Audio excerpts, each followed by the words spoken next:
Hello friends, તો સ્વાગત છે તમારું સ્વાદની સફરમાં।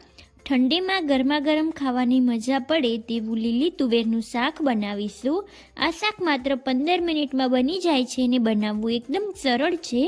લીલી તુવેરનું શાક તો બધાના ઘરે બનતું હોય છે, પણ તમે એકવાર આ રેસીપી ટ્રાય કરશો તો તમારું શાક પણ એકદમ ટેસ્ટી અને ચટાકાદાર બનશે। તો ચાલો શરૂ કરીએ।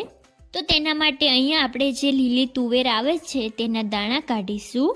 તો મેં અહીંયા લીલી તુવેરના દાણા કાઢીને રાખ્યા છે। આ 1 કપ જેટલા દાણા છે। તો આ દાણાને આપણે બાફીશું। તો તેને આપણે લઈ લઈશું અને પ્રેશર કુકરમાં એડ કરી દઈશું। તો મેં દાણાને પ્રેશર કુકરમાં નાખી દીધા છે અને તેમાં 1 કપ જેટલું પાણી નાખીશું।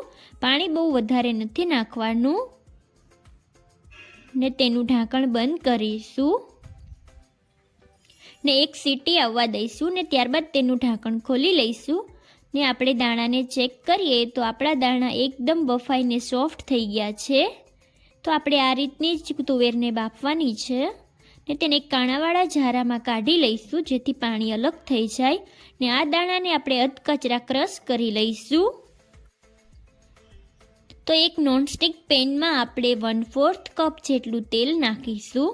તેલનું પ્રમાણ આપણે થોડું વધારે રાખીશું ને તેલ સરસ રીતે ગરમ થઈ જાય ત્યારબાદ તેમાં 1 નંગ આખું મરચું નાખીશું ને 1 નંગ જેટલી ઝીણી સમારેલી ડુંગળી નાખીશું।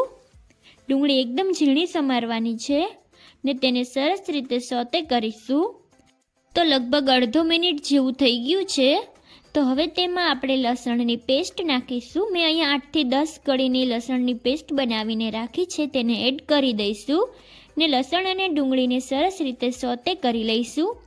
જો તમને મારા વિડીયોઝ જોવા ગમતા હોય તો વિડીયોને લાઇક કરો, શેર કરો અને ચેનલને સબસ્ક્રાઈબ કરવાનું ભૂલતા નહીં અને ઇન્સ્ટાગ્રામ પર ફોલો કરજો, તેની લિંક મેં ડિસ્ક્રિપ્શન બોક્સમાં આપેલી છે।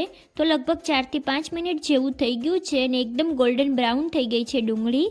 તો હવે તેમાં આપણે 1 નંગ સમારેલું મરચું નાખીશું। તમે આની જગ્યાએ કેપ્સિકમનો યુઝ પણ કરી શકો છો ને તેમાં 1 નંગ ઝીણું સમારેલું ટમેટું નાખીશું। તમારે આની જગ્યાએ ટમેટા પ્યોરી એડ કરવી હોય તો તમે તે પણ કરી શકો છો। મેં અહીંયા ઝીણું સમારેલું ટમેટું એડ કર્યું છે ને તેને સરસ રીતે મિક્સ કરી લઈશું।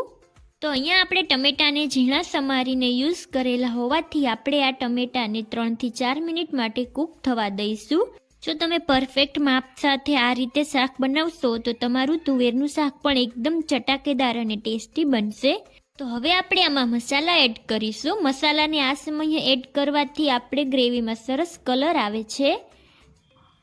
તો તેમાં સ્વાદ પ્રમાણે મીઠું નાખીશું। મેં અહીંયા અડધી ચમચી મીઠું નાખેલું છે ને અડધી ચમચી હળદર નાખીશું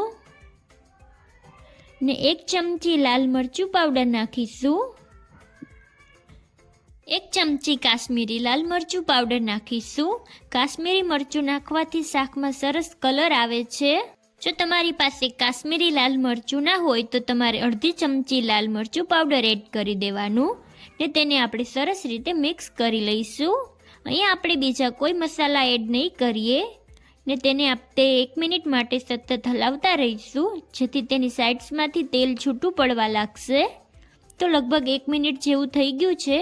તો હવે આપણે તેમાં ક્રશ કરીને રાખી હતી તે તુવેરને એડ કરી દઈશું ને આ તુવેરને આપણે ગ્રેવી સાથે સરસ રીતે મિક્સ કરી લઈશું। તો આપણે તેને હલાવતા રહીશું જેથી તે તળિયે ચોંટી ન જાય ને તેને સરસ રીતે મિક્સ કરતા જઈશું।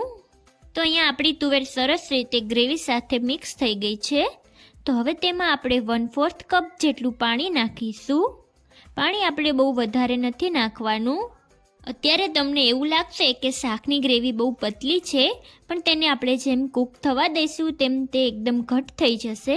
તો આ શાકને આપણે 3 થી 4 મિનિટ માટે કૂક થવા દઈશું જેથી તે એકદમ ઘટ થઈ જાય। તો લગભગ 3 થી 4 મિનિટ જેવું થઈ ગયું છે। તો આપણે એકવાર શાકને હલાવી લઈશું, ત્યારબાદ 1/4 ટીસ્પૂન ગરમ મસાલો નાખીશું। મસાલો એન્ડમાં જ નાખવાનો જેથી તેનો ખૂબ સરસ સ્વાદ આવે ને અડધો લીંબુનો રસ નીચોવીશું ને એકદમ ઝીણી સમારીને રાખેલી કોથમીર નાખીશું। કોથમીરને આપણે એન્ડમાં જ નાખવાની છે જેથી તેનો ખૂબ સરસ સ્વાદ આવે ને બધી જ વસ્તુને આપણે સરસ રીતે મિક્સ કરી લઈશું। તો બધી જ વસ્તુ આપણી મિક્સ થઈ ગઈ છે અને આપણું શાક પણ એકદમ ઘટ થઈ ગયું છે. તો તૈયાર છે આપણું તુવેરનું શાક. તો તેને આપણે એક પ્લેટમાં સર્વ કરીશું.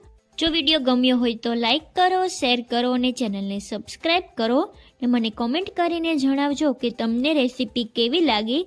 ને મને જણાવજો કે તમારે હવે આગળ કઈ રેસીપી જોતી છે. Thank you for watching.